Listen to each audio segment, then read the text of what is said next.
Here we're going to be looking at reflection in vertical and horizontal lines. Consider the grid. Here's a horizontal line. We need to know how to reflect a shape in this horizontal line. We also need to know how to reflect shapes in vertical lines. So now let's consider this horizontal line and this triangle. We need to identify the reference points for the shape. These are usually the vertices. We reflect each of these in the mirror line as follows. Take this reference point. We take it up to the mirror line and then beyond, so that it is the same distance beyond as it was up to the mirror line. Think about your own reflection in a mirror. It appears to be the same distance behind the mirror as you are in front. So this first reference point has moved to here.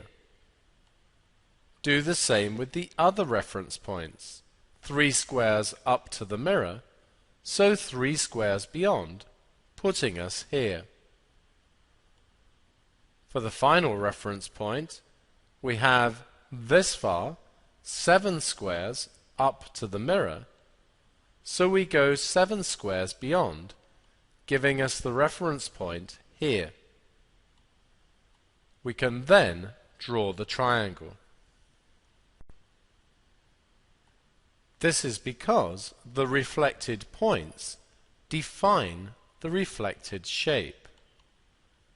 Now consider reflecting A, B, C, D in the line shown, labeling it A dashed, B dashed, C dashed, and D dashed.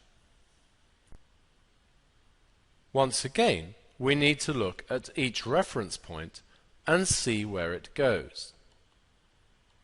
If we look at A, it goes 7 squares up to the mirror, so it goes 7 squares beyond.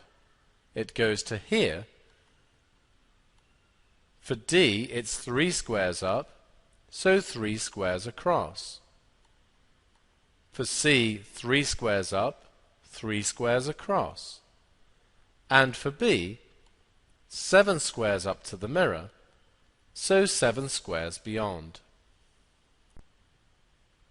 The reflected points define the shape, so we can draw the shape. A dashed is the reflection of A. B dashed is the reflection of B. C dashed is the reflection of C. And D dash is the reflection of D. We may get a question where we're asked to find the mirror line. The technique is as follows. We start by joining corresponding points. Look at the two triangles and join the points that correspond. These 2 points, these 2 points, and these 2 points. We then want to find the midpoints. If this distance is 12 squares, the midpoint of the line will be at 6 squares from the end of either triangle. This distance is also 12, so the midpoint is here.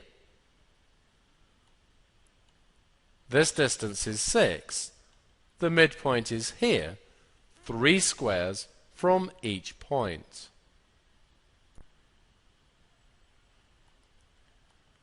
We then draw a line through the midpoints, and this is the mirror line.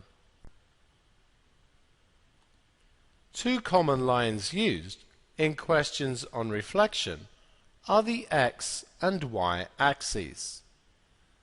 For example, reflect the triangle P in the x-axis. Label the reflection Q. So let's consider the triangle P. This point here, when reflected in the x-axis, will go to here.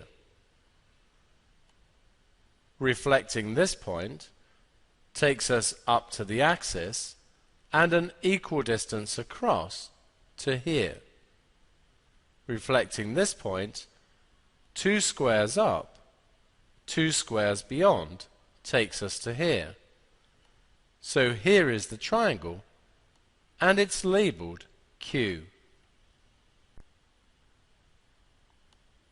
We now want to reflect the triangle P in the y-axis. Label the reflection R. So here is the y-axis acting as our mirror line. Consider this point. We go 1 square up to the y-axis, so we go 1 beyond. Now consider this point. We go 4 squares up, so we need to go 4 squares beyond. And for this point here, it's 5 squares up, so we go 5 beyond. These points define the triangle, which we'll label R.